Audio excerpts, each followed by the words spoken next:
नमस्कार दोस्तों, कैसे हो? आई होप बहुत अच्छे होंगे। फ्रेंड्स, आपकी तैयारी बहुत बढ़िया चल रही होगी और आपकी तैयारी को और बेहतर बनाने के लिए लेकर आए हैं हम अंडरस्टैंडिंग द टीचिंग लर्निंग। जो टॉपिक है आपका पार्ट 3 के अंदर सेकंड सब टॉपिक है। और ये जो टॉपिक है इससे रिलेटेड क्वेश्चन जो पूछे गए थे हेडमास्टर का एग्जाम जो हुआ था, लिमिटेड डिपार्टमेंटल कॉम्पिटिटिव एग्जाम, इसके अंदर जो 20 प्रश्न पूछे गए थे उनको आपके सामने हम डिस्कस करने वाले हैं। ठीक है? और आप अंत तक बने रहिए तो आपको एक समझ विकसित हो जाएगी किस प्रकार के प्रश्न इस टॉपिक से पूछे जा सकते हैं आपकी जो एग्जाम आने वाली है केवीएस की उसके अंदर। तो पहला प्रश्न देखते हैं। पियाजे के अनुसार मूर्त संक्रियात्मक चिंतन की अवस्था किन वर्षों के बीच में दिखाई देती है, यानी कि जो कॉन्क्रीट ऑपरेशनल थॉट है वो किन वर्षों के बीच में दिखाई देती है। तो इसका सही उत्तर क्या होगा आप कमेंट करके बताओ जल्दी से फटाफट। आपने पढ़ लिए होंगे ना पियाजे को, मैंने आपको पिछली वीडियो में बताया था कि पियाजे और कोलबर्ग को जरूर पढ़ना है, ऐसे प्रश्न पूछे जा रहे हैं। तो आपको पता है पियाजे ने जो अवस्थाएं दी है उनमें मूर्त संक्रियात्मक चिंतन की अवस्था कौन सी है? 7 से 11 वर्ष, 7 से 11 वर्ष तक, 7 to 11 ईयर्स, ये आपका करेक्ट आंसर होगा। इसको हम बाल्यावस्था भी कह सकते हैं ना, बाल्यावस्था। नेक्स्ट क्वेश्चन देखिए। छात्रों के बीच सकारात्मक आत्मसम्मान विकसित करने में किसका अधिक महत्व नहीं है? यहाँ पे आपको अधिक महत्व नहीं है पूछ रहा है, महत्व सबका है लेकिन किसका अधिक महत्व नहीं है ये आपसे पूछा जा रहा है। ठीक है ना? तो आप कमेंट करो इसका उत्तर फट के फट जल्दी से पढ़ पढ़ के। ठीक है? तो पहला देखो, छात्रों का लक्ष्य प्राप्ति योग्य और प्रासंगिक होना चाहिए। बिल्कुल गोल ऐसा होना चाहिए स्टूडेंट का जो अचीवेबल हो, रिलेवेंट हो। तो ये तो इसका तो महत्व है। ठीक है?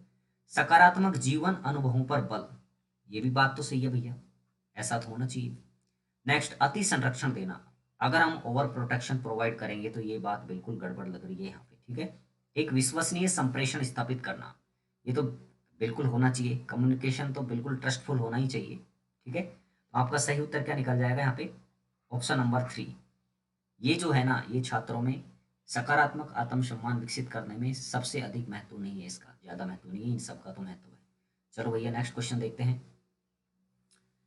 Which of the following statement is not true about school time table? जो आपकी विद्यालय समय सारणी है, टाइम टेबल, उसके बारे में कौन सा कथन सही नहीं है? ऑप्शन पढ़ के जल्दी से अपना उत्तर कमेंट करो फटाफट से, है ना? क्योंकि आपका मूल्यांकन हो जाएगा एक तरह से, यानी कि आपका टेस्ट ही हो जाएगा देखा जाए तो।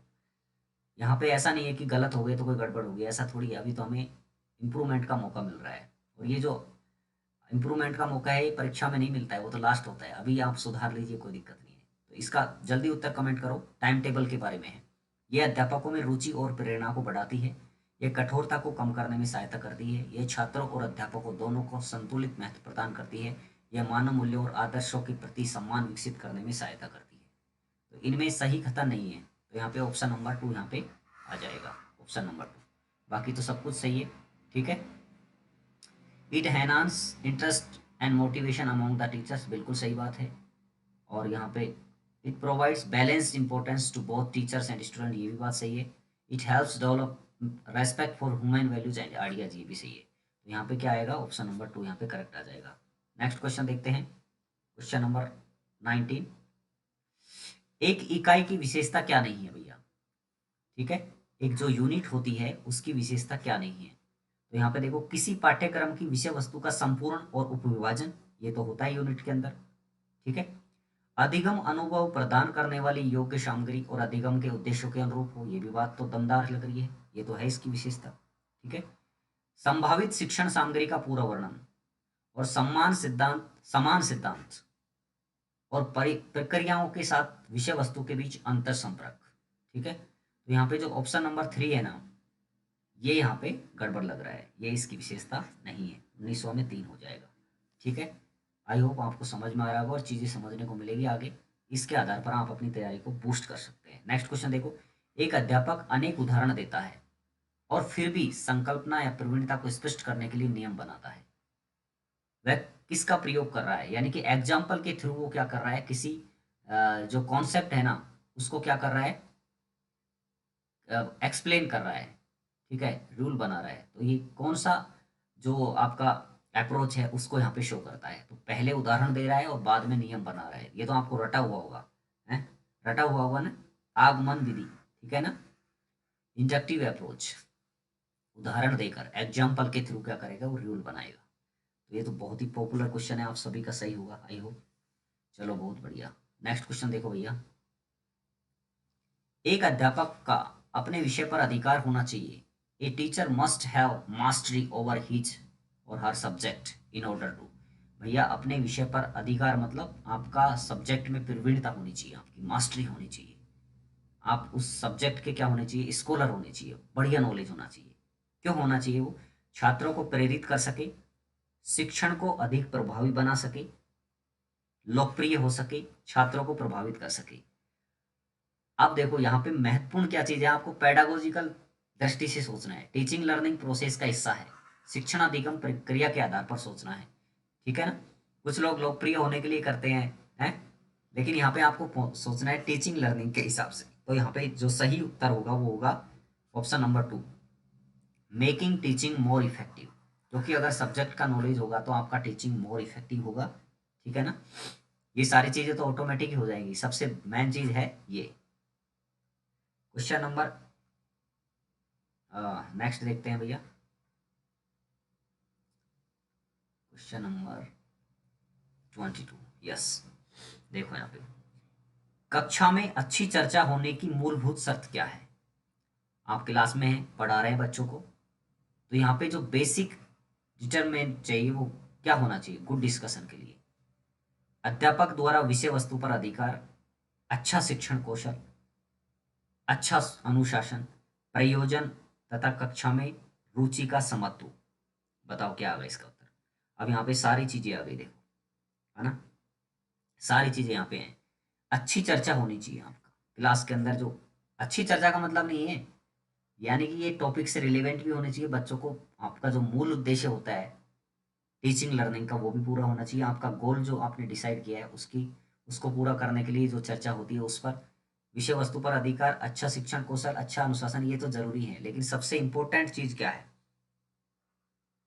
ऑप्शन नंबर 4 यहाँ पे, unity of the purpose and interest of the class. जो आपका प्रयोजन है ना, किस लिए आप टीचिंग करा रहे हैं, जो आपका गोल है उसको पूर्ण करने के लिए कक्षा में रुचि का समत्व होना चाहिए, तभी अच्छी चर्चा मानी जाएगी। ठीक है, तो ऑप्शन नंबर 4 यहाँ पे सही हो जाएगा। नेक्स्ट क्वेश्चन देखिए, एक अच्छा मुख्याध्यापक वह है जो, ये तो हेडमास्टर से रिलेटेड प्रश्न है ना। हेडमास्टर को हिंदी में क्या बोलते हैं? मुख्याध्यापक, हेडमास्टर। प्रधानाध्यापक भी बोल देते हैं कई बार ना। चलो तो इसका उत्तर बताओ। एक अच्छा मुख्याध्यापक वह है जो अच्छे प्रशासन के सिद्धांतों को समझता है और उन्हें कड़ाई से लागू करता है। तो कड़ाई की बात अगर जहाँ पर आ गई ना, वो तो मामला गड़बड़ हो जाएगा, स्ट्रिक्ट नहीं होना है हमें। छात्रों और अध्यापकों को स्वतंत्रता देता है। स्वतंत्रता का मतलब क्या होता है यहाँ पे? अगर ज्यादा फ्रीडम देगा तो ये भी प्रॉब्लमेटिक करेगा ना। अनुशासन प्रिय होता है, अनुशासन प्रिय होता है और कदाचार एवं दुर्व्यवहार से समझौता नहीं करता। ठीक है। नेक्स्ट है, दृष्टिकोण में लचीलेपन का प्रयोग करता है और मानवीयता के साथ सहयोगपूर्ण रूप से काम करता है। तो ये सबसे इंपॉर्टेंट है यहाँ पे, ऑप्शन नंबर 4। ठीक है ना? यानी कि uses flexibility in approaches and works cooperatively with human touch. तो ये सबसे इंपॉर्टेंट है यहाँ पे 24, ओ सॉरी, फोर्थ ऑप्शन यहाँ पे। ठीक है। नेक्स्ट देखो, अध्यापक केंद्रित उपागम में क्या कोर्स को पढ़ाने की एक विशेषता नहीं है? यानी कि जो टीचर सेंटर्ड अप्रोच होता है उसके अंदर कौन सी विशेषता नहीं है? यहाँ पे देखो, व्याख्यान पद्धति। अब यहाँ पे देखो पूरा ही टीचर सेंटर्ड है तो व्याख्यान तो आएगा ही आएगा। सक्रिय अधिगम, किसी इकाई योजना और इकाई का परीक्षण नहीं होना। और यहाँ पे समाकलनात्मक प्रयोजन के लिए दत्त कार्य और परीक्षा। तो यहाँ पे देखो सबसे इंपॉर्टेंट है सक्रिय अधिगम। ठीक है ना? ये यहाँ पर विशेषता नहीं है क्योंकि टीचर सेंटर्ड है ना, तो वहाँ पे एक्टिव का मामला गड़बड़ बनेगा। ठीक है ना?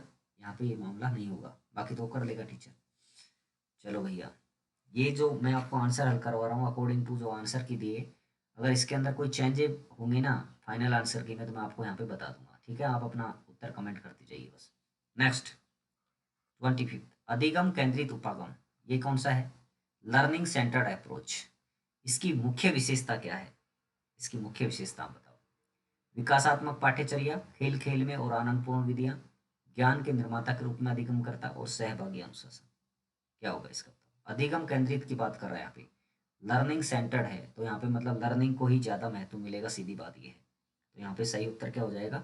ऑप्शन नंबर 3 हो जाएगा, learner as constructor of knowledge. ये यहाँ पे आ जाएगा ऑप्शन नंबर 3।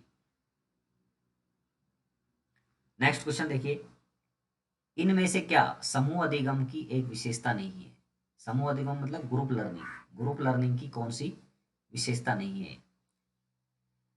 सहभागिता छात्रों में क्रिया के प्रति प्रतिबद्धता में वृद्धि करती है, कार्य के प्रति व्यवस्थित उपागम का अभाव, गहन चिंतन के माध्यम से कई प्रकार के विचार सर्जित हो सकते हैं, कई प्रकार के अनुभव प्राप्त होते हैं। तो आपको पता है जब ग्रुप लर्निंग हम करवाएंगे तो ये तो इम्पोर्टेंट चीज़ है, पार्टिसिपेशन होगा बच्चों का, ठीक है, तो एक्टिवली होगा, ये तो सही है बात। यहाँ पे देखो, गहन चिंतन के माध्यम से कई प्रकार के विचार सर्जित हो सकते हैं, बिल्कुल सही है, ठीक है, बच्चों के अंदर बहुत सारे जो आइडियाज़ होंगे उनके जनरेट होंगे। दूसरा, वो कई एक्सपीरियंस वहाँ से प्राप्त कर लेंगे, ठीक है, लेकिन ऑप्शन नंबर 2 यहाँ पे करेक्ट आंसर हो जाएगा, ये एक समूह अधिगम की विशेषता नहीं है, ठीक है। नेक्स्ट देखिए, नेक्स्ट क्वेश्चन 27th, निम्नलिखित में से कौन सा उपकरण डाटा के गुणात्मक विश्लेषण के लिए उपयोगी नहीं है? डाटा के गुणात्मक विश्लेषण के लिए क्वालिटेटिव एनालिसिस कौन सा यूज नहीं है? ठीक है, टूल इज नॉट यूजफुल। तो यहाँ पे ऑप्शन नंबर 1 है साक्षात्कार, मतलब इंटरव्यू। तो आप बताओ, इंटरव्यू के माध्यम से हमें जो गुणात्मक विश्लेषण के लिए उपयोगी है नहीं, तो बिल्कुल ज़रूरी है, तो साक्षात्कार से हमें पता चल जाता है, क्वालिटेटिव एनालिसिस हो जाता है, कोई दिक्कत नहीं है, ठीक है। केंद्रित समूह चर्चा, फोकस ग्रुप डिस्कशन से भी पता चल जाता है, यहाँ पे भी क्वालिटेटिव होता है मामला, ठीक है ना। Audio video recording, audio video recording, audio video recordings, और लास्ट में है सर्वेक्षण। सर्वेक्षण गुणात्मक नहीं होगा, आपको पता है, यहाँ पे तो केवल क्या होगा, क्वांटिटिव होगा, संख्यात्मक होगा। तो ये आपका ऑप्शन नंबर 4 यहाँ पे सही हो जाएगा, ठीक है, ऑप्शन नंबर 4। चलो भैया नेक्स्ट क्वेश्चन देखते हैं, किस प्रकार के प्रश्न आए हैं आप देख सकते हैं। निम्नलिखित में से क्या केस अध्ययन का एक सोपान नहीं है? यानी कि which of the following is not a step of case study? प्रत्यक्ष पर्यवेक्षण, डायरेक्ट ऑब्जर्वेशन होता है तो, है ना, केस स्टडी करेंगे तो यहाँ पे बच्चे से डायरेक्ट ऑब्जर्वेशन होगा। साहित्य की समीक्षा, रिव्यू ऑफ लिटरेचर, ये क्या है? रिव्यू ऑफ लिटरेचर में तो क्या मेरे हिसाब से नहीं बैठता, बाद में देखेंगे इसको, 4 ऑप्शन पढ़ने के बाद देखते हैं। पूर्व व्रत का सत्यापन, वेरिफिकेशन ऑफ एंटीस्टेन, तो ये भी होगा। अनुवर्ती कार्रवाई, फॉलो अप होगा, उसकी कोई प्रॉब्लम होगी तो उसका तो हम फॉलो अप करेंगे, बिना फॉलो अप के तो काम चलेगा नहीं। तो यहाँ पे लग रहा है ऑप्शन नंबर 2 यहाँ पे देखते हैं 28 में, ठीक है ना, यहाँ पे इसका कोई मतलब नहीं बनता है, ठीक है ना, केस स्टडी में। चलो भैया नेक्स्ट क्वेश्चन देखते हैं, निम्नलिखित में से क्या अधिगम के मूल्यांकन की विशेषता नहीं है? अधिगम का मूल्यांकन मतलब असेसमेंट फॉर लर्निंग। आपने देखा होगा असेसमेंट में जो हम बच्चे का असेसमेंट करते हैं, क्या उसमें 3 स्टेप मेन है, assessment for learning, assessment as learning और असेसमेंट ऑफ लर्निंग, ये आपने पढ़ा होगा साइकोलॉजी में। तो यहाँ पे देखो, जो असेसमेंट फॉर लर्निंग है ना, उसकी विशेषता क्या नहीं है? आपको पता है assessment for learning during teaching learning होगा, ड्यूरिंग टीचिंग जब आप करवाएंगे तो आप जब भी बच्चों से उनका क्या करेंगे, प्रश्न पूछ करके उनका असेसमेंट कर सकते हैं, ठीक है ना। तो यहाँ पे देखो कौन सी विशेषता नहीं है, छात्रों के प्रभावी फीडबैक की व्यवस्था, ये तो सही है, अगर आप प्रभावी फीडबैक की व्यवस्था यहाँ से हो जाएगी आपकी। इस बात को मानना कि इससे प्रेरणा में वृद्धि होती है, बिल्कुल सही है, इस मोटिवेशन तो मिलेगा बच्चों में, ठीक है ना। मूल्यांकन प्रकृति, ये नहीं होगा शायद। छात्रों द्वारा स्व अधिगम में सक्रिय भागीदारी, active involvement of students in their own learning, ये भी सही है। मूल्यांकन परक प्रकृति नहीं होती है। असेसमेंट फॉर लर्निंग क्योंकि ड्यूरिंग द क्लास होता है, जब आप क्लास में पढ़ा रहे हैं ना बच्चों को, तब जाकर के आपने जैसे मान ले एक टॉपिक पढ़ाया, छोटा सा टॉपिक या सब टॉपिक, उसमें से आपको प्रश्न पूछने होते हैं, ठीक है, और ड्यूरिंग द क्लास में आप जब टीचिंग करा रहे हैं तब पूछने होते हैं। तो इसका जो मतलब इवैल्यूएशन नहीं है, एक तरह से आपको बच्चों को जो सिखा रहे हैं उसी का आप चेकअप कर रहे हैं, यानी कि इसका आपको कोई अलग से नंबर नहीं दे रहे हैं, कोई टेस्ट नहीं ले रहे हैं कि बच्चों का इसका मतलब मार्कशीट में कोई नंबर जुड़ेगा, बच्चे के लर्निंग को आप बढ़ाने के लिए काम कर रहे हैं, तो ये सारी चीज़ें होंगी इसके अंदर, ठीक है, ये नहीं होगा, ऑप्शन नंबर 3 यहाँ पे गलत है। चलो नेक्स्ट क्वेश्चन देखते हैं, छात्रों के बीच उपलब्धि अंतर को कम करने के लिए किसका प्रयोग किया जा सकता है? अचीवमेंट डिफरेंस जो है ना, उसको रेड्यूस करना है तो क्या करना चाहिए आपको बताओ? 30 का ऑप्शन वो आपका आंसर कमेंट करो। विद्यालय में छात्र की भागीदारी को बढ़ाना, ये तो करना ही है, ये तो इम्पोर्टेंट चीज़ है। ठीक है। पुरस्कार के प्रति उच्च प्रत्याशा, पुरस्कार के प्रति उच्च प्रत्याशा ये भी देखते हैं। और बच्चा क्रियाकलाप का चयन करने में छात्रों की स्वायत्ता को सीमित करना। और लास्ट है शिक्षण को रुचिकर बनाने के लिए अनेक प्रकार की शिक्षण सामग्री का प्रयोग करना। तो यहाँ पे सबसे इंपॉर्टेंट आएगा ऑप्शन नंबर 4 है ना, शिक्षण को रुचिकर बनाने के लिए अनेक प्रकार की शिक्षण सामग्री का प्रयोग करना। नेक्स्ट क्वेश्चन देखिए, कक्षा में एक अप्रिय घटना हो गई, ठीक है, कोई इंसिडेंट हो गया, अध्यापक को इसका समाधान निकालने के लिए क्या करना चाहिए? वह इस मामले पर परिवार के साथ चर्चा करे, यानी कि जो मैटर है उसको फैमिली के साथ डिस्कस करे। वह मामले पर अपने सहयोगियों के साथ चर्चा करे, अपने जो कलीग्स हैं, स्टाफ मेंबर्स हैं, उनके साथ चर्चा करे। वह प्रधानाध्यापक के साथ चर्चा करे, या फिर वह मामले को केवल कक्षा में चर्चा करे। तो इसमें आप एक टीचर हैं और आपको क्या देखना होगा, यहाँ पे किससे बेहतर परिणाम निकलेंगे आपको सोचना है। तो ये इसका जो आंसर आएगा ये आएगा ऑप्शन नंबर 4, वह मामले पर केवल कक्षा में चर्चा करे। ठीक है, यहाँ से कोई फायदा यहाँ पे नहीं होने वाला है। ठीक है, चलो भैया, कई बार ऐसा हो सकता है। नेक्स्ट क्वेश्चन देखो, एकीकरण के परा विषयी प्रारूप में अध्यापक की क्या भूमिका होनी चाहिए? अब आपको समझ में नहीं आ रहा, वो प्रश्न इंग्लिश से पकड़ा जाएगा। देखो, ट्रांस डिसिप्लिनरी जो टाइप है इंटीग्रेशन का, उसमें टीचर का रोल यहाँ पे पूछा है। तो ट्रांस डिसिप्लिनरी जो होता है इंटीग्रेशन का, क्योंकि आपको पता है कि हम जब टीचिंग कराते हैं ना, जो लेसन प्लान वगैरह बनाते हैं, तो हम क्या करते हैं, जो भी टॉपिक हम पढ़ाने जा रहे हैं उस टॉपिक का इंटीग्रेशन करेंगे हम। यानी कि यहाँ पे ट्रांस के अंदर क्या होगा, जैसे ही कोई टॉपिक है हम पढ़ा रहे हैं, तो इसके जो अलग अलग प्रकार के जो इसका क्षेत्र है ना, उससे हम पढ़ाएंगे। जैसे टॉपिक है और उसको रिलेट करेंगे हम बाहरी वातावरण से, ठीक है, वैल्यूज से, पूरे क्षेत्र में, ठीक है, बुक्स के अलावा समाज से, ठीक है ना। इस प्रकार से हमको लेसन को इंटीग्रेट करना है, तब जा करके आपका ये ट्रांसडिसिप्लिनरी अप्रोच आएगा। तो इसमें टीचर की जो भूमिका होती है वो क्या होती है बताओ? इसमें होती है केवल को लर्नर की होती है, सह अधिगमकर्ता की, सह अधिगमकर्ता की। ठीक है, नेक्स्ट क्वेश्चन देखते हैं, निम्नलिखित में से क्या सहभागितात्मक अधिगम का लाभ नहीं है? Which is which one may not be considered as a benefit of collaborative learning? जो बच्चे एक साथ सहयोग की भावना से सीखते हैं उसका लाभ क्या नहीं है? तो इसका देखो 33 में, समूहोन्मुखी पुरस्कार प्रणाली, व्यक्तिगत फीडबैक हेतु अधिक अवसर, परस्पर भेदभाव को स्वीकार करना, स्वामित्व में वृद्धि, इंडिविजुअल डिफरेंसेस, एनहांस ओनरशिप। तो देखो यहाँ पे सबसे जो लाभ नहीं है पूछ रहा है यहाँ पे ना, तो यहाँ पे इसका जो आंसर आना चाहिए 1 नंबर आना चाहिए, समूहोन्मुखी पुरस्कार प्रणाली। ठीक है, ये बिल्कुल सही नहीं है, बाकी देखो सब कुछ सही है। ठीक है, नेक्स्ट क्वेश्चन देखते हैं, एक पाठ्य पुस्तक किसमें अधिक उपयोगी नहीं होती है? किसमें अधिक उपयोगी नहीं होती है? विषय वस्तु का तार्किक क्रम बनाए रखने में, विषय वस्तु पर अधिकार रखने में, भिन्न दिशाई सोच को बढ़ावा देने में, छात्र मूल्यांकन हेतु दिशा निर्देश उपलब्ध करवाने में। तो यहाँ पे देखो, इसमें बोल रहा है कि अधिक उपयोग किसमें नहीं होती है, 4 ऑप्शन में से। तो इसका उत्तर आ जाएगा ऑप्शन नंबर 2, विषय वस्तु पर अधिकार रखने में, mastering of the content matter, क्योंकि वहां पे जो आपको लेसन में मैटर प्रोवाइड करवाया जाएगा वो लिमिटेड होगा, और फिर आपका सब्जेक्ट नॉलेज इसमें हेल्प करेगा। ठीक है, बाकी सारी चीज़ें वहाँ पर आपका मोर ज़्यादा यूजफुल होगी टेक्स्ट बुक, लेकिन ये तो आपका बहुत सारी चीज़ें आपको पढ़ानी होती है। जैसे बुक्स के अंदर एक ही एग्जांपल दिया है, अगर आपके अंदर आपका कमांड है ना कंटेंट पे, तो आप बच्चों को बाहरी ज्ञान भी दे सकते हैं, मतलब टॉपिक से रिलेटेड। ठीक है ना, तो यहाँ पे ये आ जाएगा। नेक्स्ट क्वेश्चन देखते हैं, आईसीटी उपकरण के व्यापक वर्गीकरण में क्या शामिल नहीं है?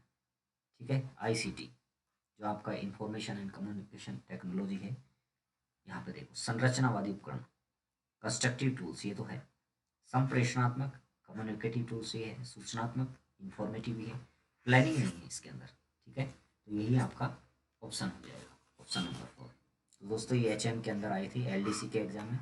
ठीक है ना, जो आपका सेक्शन है अंडरस्टैंडिंग द टीचिंग लर्निंग, इससे रिलेटेड कुछ क्वेश्चन है, इनके आधार पर आप आइडिया लगा करके अपनी टीचिंग को पढ़ा सकते हैं। क्योंकि आपको पता है सारा सिलेबस चेंज हुआ है इस बार, केवीएस का, और सिलेबस चेंज होने के बाद में सबके लिए नया है सब कुछ, है ना। तो ज़्यादा टेंशन नहीं लेनी है और अपने आप को ओवरबर्डन फील नहीं करना है। मस्ती से तैयारी कीजिए, सबके लिए नया है सिलेबस, आप अलग से नहीं हैं।